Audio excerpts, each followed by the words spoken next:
পশ্চিমবঙ্গের রাজপথ আন্দোলিত হচ্ছে না।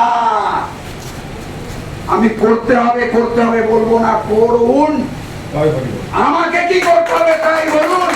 এখান থেকেই শুরু হোক নিখিল ভারত বাঙালি সমন্বয় সমিতির এই প্রেস কনফারেন্স থেকে আমি একটা প্রস্তাব দিচ্ছি, এই কজনকে নিয়েই আমরা আজকে ধর্মতলা চত্বরে একটা মিছিল করি। সংখ্যালঘু সম্প্রদায়ের উপরে অত্যাচারে আমার বলার কিছু নেই।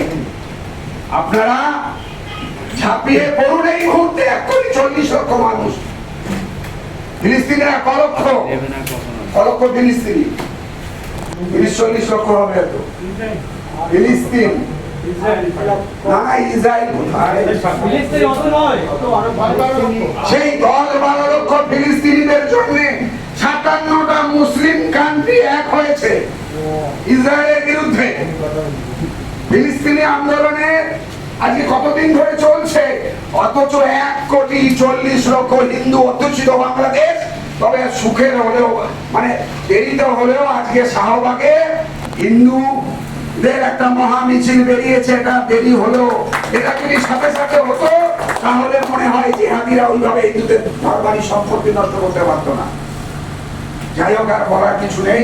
অবিলম্বে আপনারা ঝাঁপিয়ে পড়ুন, একটা কিছু করুন। এই ঔদাত্ত আহ্বান নমশূদ্র মতুয়া সহ সমস্ত সম্প্রদায়ের কাছে করে আমি আপনারা যে আমাকে এই মিটিংয়ে বলার জন্য কিছুটা টাইম দিলেন, এই জন্য কৃতজ্ঞতা প্রকাশ করে সবাইকে ধন্যবাদ জানিয়ে আমি আমার বক্তব্য